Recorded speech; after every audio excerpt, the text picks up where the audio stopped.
All right. Hello and welcome to another sales chat. My name is John Golden from SalesPOP, online sales magazine and Pipeliner CRM, joining you from a little bit of an overcast San Diego today. And as usual, I'm joined by my colleague Martha, who is in lovely Hi. Vienna. How's Vienna today, Martha? Good. Everything. Good, We good. are coming back to normality. Good, good. Well, we're getting there here. And our special guest today is Dianna Booher, who is a best-selling author of over 47 books. My goodness, Dianna, how do you get time to do anything else when you're not writing books? You have to do something when you miss the flight, right? Yeah, exactly, exactly. And you're where are you today? I'm in Dallas, right in the Okay. Dallas-Fort Worth Metroplex. Excellent, excellent. Okay. And today, what we want to talk about is basically how to inspire buyers with ideas to win more sales. And we also want all of you to take part, who on Twitter, it's hashtag sales chats. So as we go through this conversation, please engage in the conversation on Twitter. Martha will be answering you, will be posting the questions there. And if there's something that is relevant, she'll interrupt us to bring that to our attention. Okay, so Dianna, let's start. How to inspire buyers with ideas to win more sales. Okay, so let's talk about what are some of the ideas. I mean, storytelling is obviously one of the best things that you can use to get creative. But what are some of the most basic elements of being able to create an energy and an enthusiasm and a story and something that really captivates buyers and makes them kind of think out of the box a little bit? Well, as a communication expert all my life, I've been studying this and working. I love the concept of telling stories when you're with your client. And those can be case studies, it can be whatever. But I think one of the most important things when you tell those stories and you're in those discussions is spontaneity. It can't be a canned story. You know, it's one of your case studies that you have on your website. That doesn't work. I mean, that's fine for the website. But when you're in the moment and you're talking to that buyer, it needs to be something that a story that spins out of the conversation. Yeah, because let's face it, I mean, it's not going to sound very authentic if it sounds like a canned story that you have in your head or that you're Right, shoehorning a right, story in, right? right.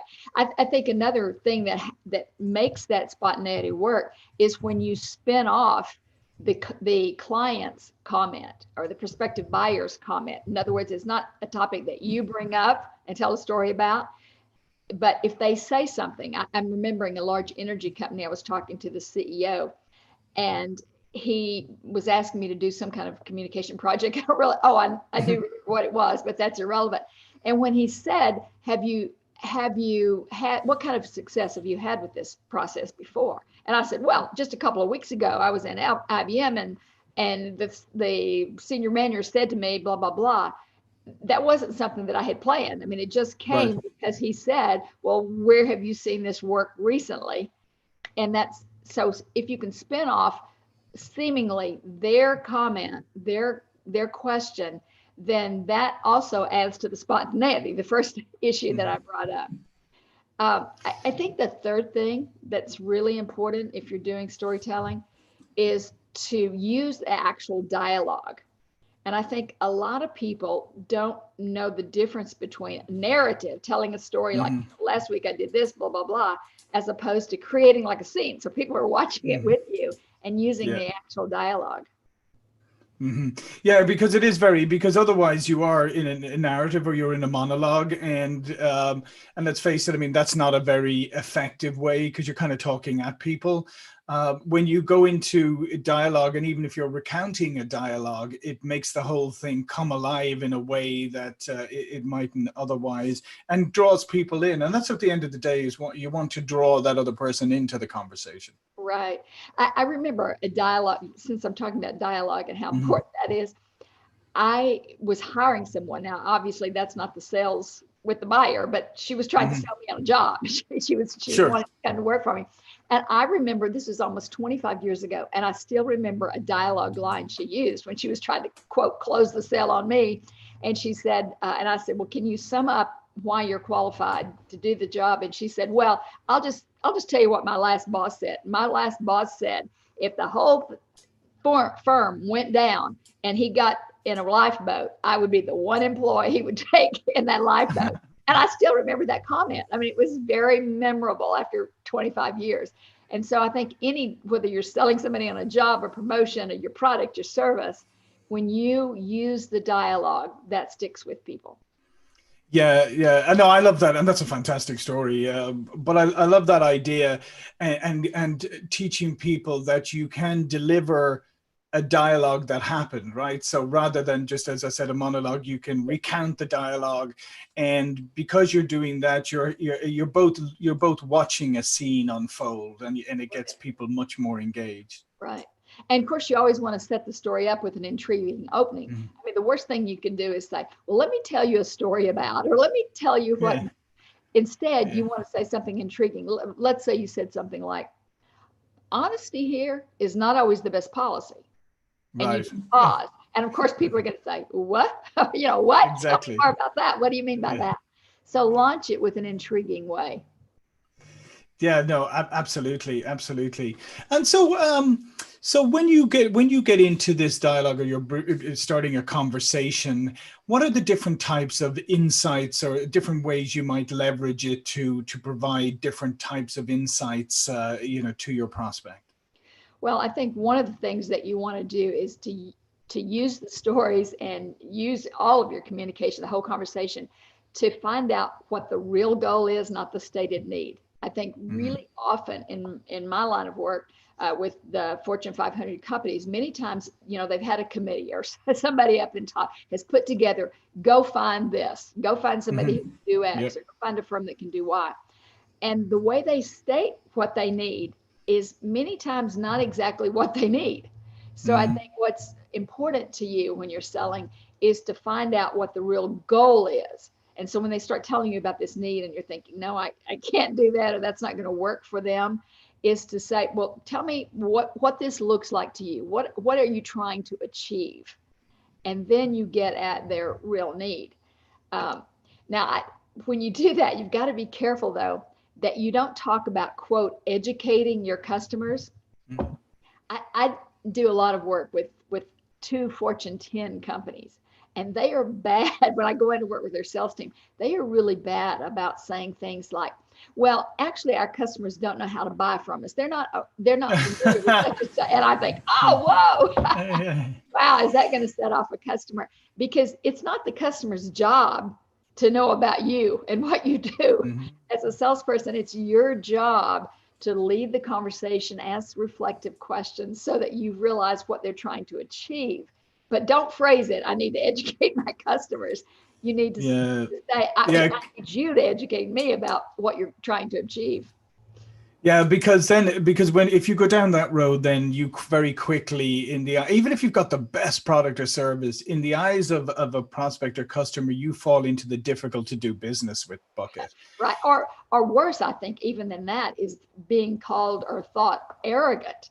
I mean, people do not want to listen to a salesperson who's arrogant. And you might think, well, how does that come across? It can come across in facial expressions. It can come across particularly in words that say, I'm not listening to you. I have something to say to you, and I'm not listening to you. That's one of the key complaints that people say, you're not listening to what I say. And in fact, I had a call yesterday from someone. I was on the help line trying to get help with the online version of it. And she just kept talking over me, trying to say, this is what, and I said, you're not listening. And a couple of times I kept saying, you're not listening to what the issue is. And finally I just had to hang up because she was path. This is the way I go. And that's perceived as arrogance and stuff. They don't like you. Certainly they're not going to listen to what you have to say. Yeah, and it's funny that whole point about real listening, because people, I think it still struggles. A lot of people still struggle today about the concept of real listening, and unfortunately, we live in this society where people are almost taught to react rather than listen. They immediately, it's like everything is, immediately tweet that out and so they've lost this art of listening. And it's funny because I studied up on this, like in therapy, and especially in couples therapy or family therapy or whatever, they use this tool where if I say something to you, then you have to not just repeat it back to me, because that's easy, but you have to repeat it back and show that you actually understood what I said. And we're not allowed to go further until the original person said, yes, that is exactly what I meant. And while I don't advocate that you go quite that far in sales, but what I do say is that you really do want to show the other person, as you said, that you were listening and understood. And if that means validating a couple of times what they said, that's a good thing. Yes, it's a very good thing. And once somebody tells me that, if I'm the buyer and I'm dealing with somebody, once they say, well, all right, let me confirm that I understand Mm-hmm. truly, and they say it, it sounds perfectly natural. Now, if you're doing Yes. it for the first time, it may sound unnatural to you, but it is definitely a plus in trying Mm-hmm. to win that person's confidence that you want to advise them in an appropriate way. I think it's also important in these conversations when you're trying to use storytelling and perfecting your communication that you're aware that you may not be achieving your goal because you have different values because of political agendas. I remember a situation that I was involved in, and I kept tell them if they did so-and-so, it would be a much faster process. And I kept saying, but you can cut that from 30 days to 4 days if you, and that person's finally just looked at me and said, I don't care how long it takes. I'm paid big. And he went on to tell me how he was paid and what he got performance feedback on. And it was something weird. It was just how much documentation he could turn in. And I thought, that's how they're measuring you to do your job, how many times you document this process. So if you're not on the same wavelength, then it could be for a really odd reason, like a personality quirk, it could be a political issue. You're not going to get past it. So a lot of that communication in that sales process is being aware of all the things that could be motivating or demotivating to that buyer. Yeah, and I think that's a really critical point here, is because sometimes when we talk about B2C sell or B2B selling and selling to organizations, we start to look at the person that we're selling to or the group that we're selling to as the organization, and we forget that each of them has their own personal agendas, right? And that's just as important because as I always say in B2B sales, if you purchase something, it can be career enhancing if it's successful. It can be career limiting if it's unsuccessful. So there's a lot of personal motivation and wrapped up in that, so that you have to understand the motivations of the individuals as well as the motivation of the company. Right. In fact, when I like I said, for all my career, I've done a lot of work for IBM, and I remember a statement when we were talking about this political issue with their salespeople, and I was coaching them in their presentations, etc. This guy said to me, "What we fail to do sometimes is communicate persuasively. We instead inform." And he said, the key obstacle we have many times is a political one or a personality quirk. But he said the reason they choose IBM many times is they don't want to fight the political battle. After all, whoever got fired for buying IBM? Exactly. And his point was, sometimes they just want to do the safe thing. It's politically expedient from them. And if you create no hassles, you create no people looking askance at what you're trying to say, then it's just safer for them. Yes, sometimes you have to look for the safe option for the buyer. Yeah, so that means then that you have to do a much better job of not just persuading them that this is good, but also, as you said, persuading them that this is a safe option to take, or alternatively, that not taking action is going to be much more catastrophic to them in the long run. So that's fear. Yeah, creating the fear. So how do you, even with, if you share anecdotes and, good stories and all of that, how do you cross over into really being a high value advisor? So not just somebody they say, yeah, this person, I trust them, they seem to know what they're talking about, but to somebody they go, I need to listen to this person because they're actually bringing me some serious value here. I think one of the best things you can do, and I learned this very early, is to work against your own personal self-interest. And Mm. I know that sounds odd. So how are you going to make a living and be great at this if you're working against yourself? But there can be, I always trust someone, for example, when they say, look, you called me and told me that you needed X, but actually that's going to be a very expensive option for you. I don't really think you need that to try to achieve what you wanted. I think you could get away with this item over here that's, $2,000 less. That shows that you are on the customer side. You're their advocate, and you're working on a commission. Obviously, they know that means less money for you, but they will, if you ever do that and you do it sincerely and in the right place, they will be your customer for life, because they think you are not trying to get over on me. You really are doing the best thing for me. So I think always demonstrating that you are on the customer side. Yeah, no, I think that's incredibly important. And as you say, I think that builds the trust if they really believe that you're there to advise them. Just like they could easily say, well, listen, we're going to be more expensive, and here's why we're more expensive. You can certainly go, here are other options that are cheaper, maybe other providers that I can point you, but here's the additional thing that we bring. When that's done in the right way as well, that's trust building, because Yes. they're not trying to say, well, you absolutely have to say, there are other options, but here's why we're a little bit more expensive.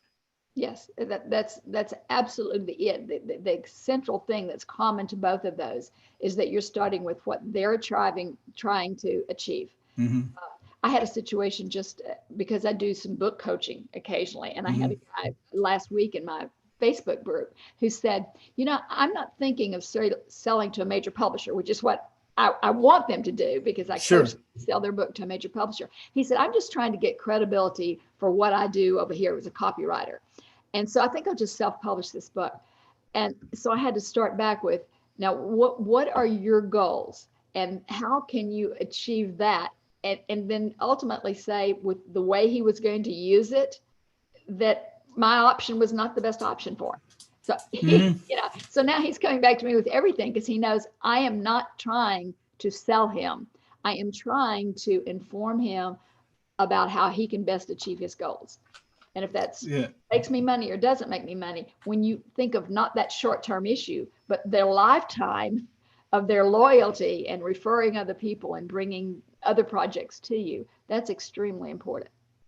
Yeah, and exactly what you're outlining there is that you're exploring the process, and that process may ultimately result in business for you.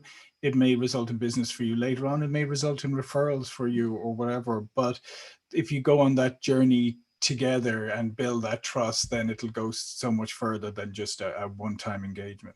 And sometimes it means literally turning down business that you want and that you can help them. I have had people who were trying to sell to me, and when I said, I have this deadline, I need to get it done within 10 days or whatever, a certain date, and they will come back and say, I would love to do that project. I know we could do a great job, but we're in our peak time and I can't meet that deadline, but let me give you a couple of other options.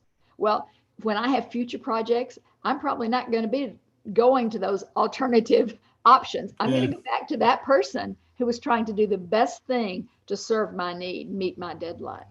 Those and are I think more illustrations of what I mean by against self-interest. Yeah, and I think more than ever, there's going to be a great receptivity for that, because I think people are emerging from a very strange period of time, and now I think they're looking for more and more kind of the human elements from people they're engaging with. So I think what you're talking about is going to be even more important.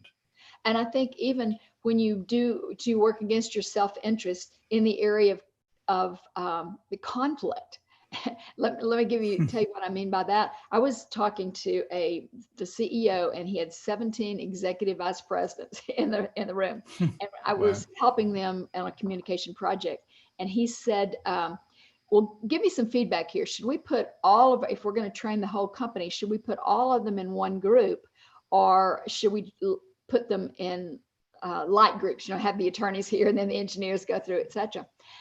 And I answered him. I said, no, they need to be in mixed groups. And I gave him my reason. And I could hear this visible gasp around the room, like, from these vice presidents. And later I found out they had told him just the opposite. They had advised him that he needed to put them in similar groups, all the HR people, then the marketing people, etc. And I contradicted all the conventional wisdom from these executive vice presidents. And my contact there said, that's why you won the contract. You were not thinking, I need to go along to avoid conflict, to avoid some kind of political thing. You told him honestly what he needed to hear with a good reason. And he decided and told me later, that's why you got the contract. So again, not being afraid, not walking in with a canned approach, but asking questions, telling stories, and looking out for their best interest is just invaluable. And I think it is the key to being a successful, long-time person in sales. Yeah, and I think absolutely what you outlined there is underpinned by confidence, and I think that's one of the things that is critical. I mean, you've got to believe in yourself, you've got to believe in the product or service, and you've got to believe in the value that you bring. And I think sometimes people underrate the amount of value they bring to the equation, so they kind of are on the back foot as opposed to being on the front foot and being like, "This is me. I know a lot of stuff about this. I can actually help you." Yeah. The person who really understands what the company is trying to achieve, or the prospect is trying to achieve, and then you are willing to stake your reputation on it. This is going to work or not going to work. Again, that builds trust. It's competence. They have to fit. They can like you a lot, but if they don't feel that you're competent, you're not going to get anywhere. I mean, I can be in love with my husband or my granddaughter or something, but if I can't demonstrate, or they sometimes are not competent. They're telling me something, and even though I like them, I don't believe that this is the way to achieve something. And so it's the same with your prospect. You can really have an engagement. You can feel rapport with them, but if they don't really know what they're talking about and they don't communicate what they're talking about with confidence, then you don't have the trust as an advisor. And you might still like them forever, but you don't have their trust as an advisor. Yeah, and you'll take their calls, and maybe you'll take their lunch engagements or whatever because you like them as a person, but you never buy anything. Right. Yeah, right. No, it's a really good point. Are there anything else as we're running out of time? Is there anything else that you would really highlight? Are ways to get creative and really draw in your prospects, and maybe even things that you should be doing more of now, given that people are in a bit of a strange situation? I think you need to master storytelling. I mean, if you're going to do that as part of your repertoire, so to speak, when you talk to people, you need to learn how to set up a story, how to do the dialogue as if two people are really talking. And that skill is not something to take lightly. I mean, many people do it one-on-one personally, over dinner with friends, but learning to do it in an exceptional way is an extremely important skill that you can have as a salesperson. Yeah, and some people think, well, I'm not a very good storyteller, but most people actually are pretty good storytellers, and they do it all the time. You recount stories nonstop, like, oh, I was just out at the store and this happened. And I think that's part of it, is that people need to realize that it's an inherent thing in us anyway. I mean, most of the cultures we come from, I know like in the Irish culture that, I'm originally from Ireland, come from, storytelling is an inherent part of the culture. It's, handed down through generations. It's something that comes naturally, but I really believe it comes naturally to most people. You just need to recognize that you have that skill. Right. And then perfect it. I mean, I'm sure. Yeah. For example, just because somebody's the life of a party doesn't mean that they have credibility or that people love them. I mean, they're talking all the time. Some people think, well, I tell a lot of stories, but to make that story have impact, you need to have a point to it. You need to set it up appropriately. You need to use the dialogue. You need to know what details to put in and what to leave out, what you're trying to achieve, what the last line should be, and then how to transition back to the persuasive case you were building.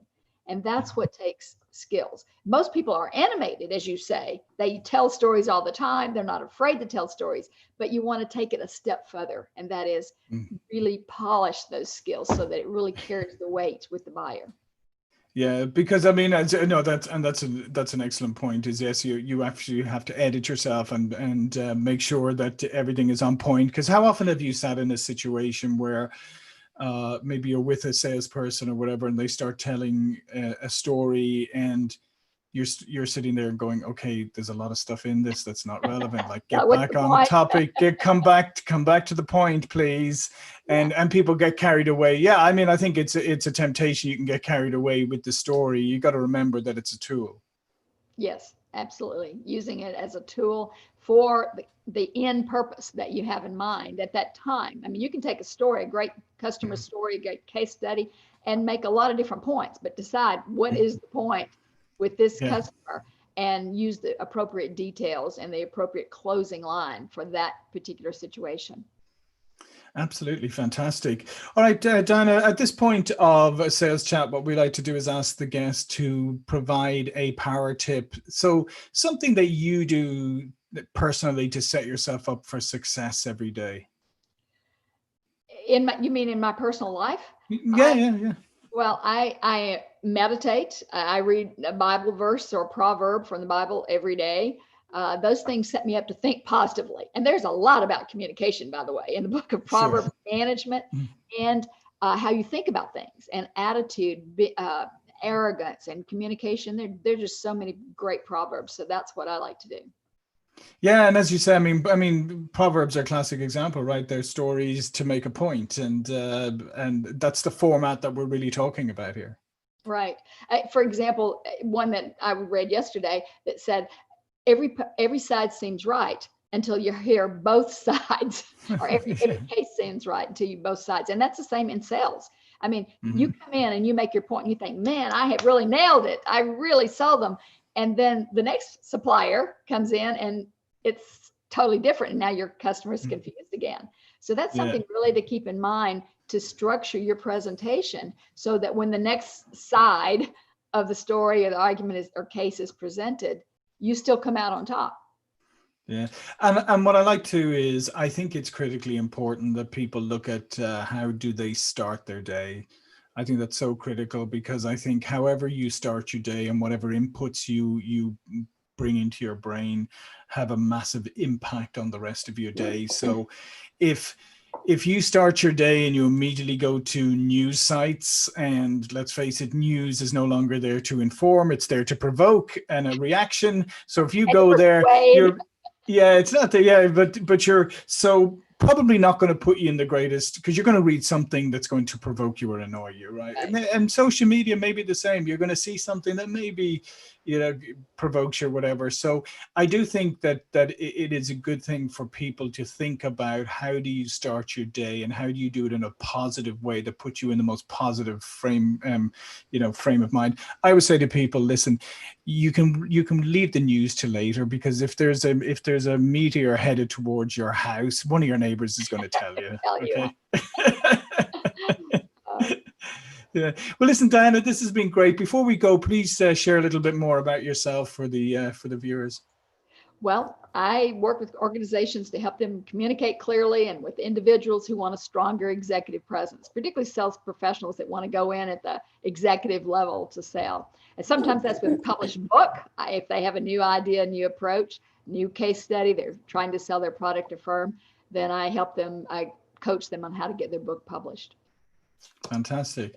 All right, listen, this has been fantastic, Dianna. And Martha, good Twitter chat today.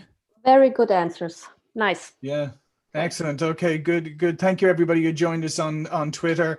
So this is hashtag sales chats. You can continue the conversation. The conversation doesn't have to end. So go to the hashtag sales chats and see all of the conversations and comments that have been going on, and continue that conversation. Again, Dianna, thank you so much for joining us today. Sure, my name is John Golden, SalesPOP Online Sales Magazine, Pipeliner CRM. We'll see you all for another live sales chat real soon. Thank you.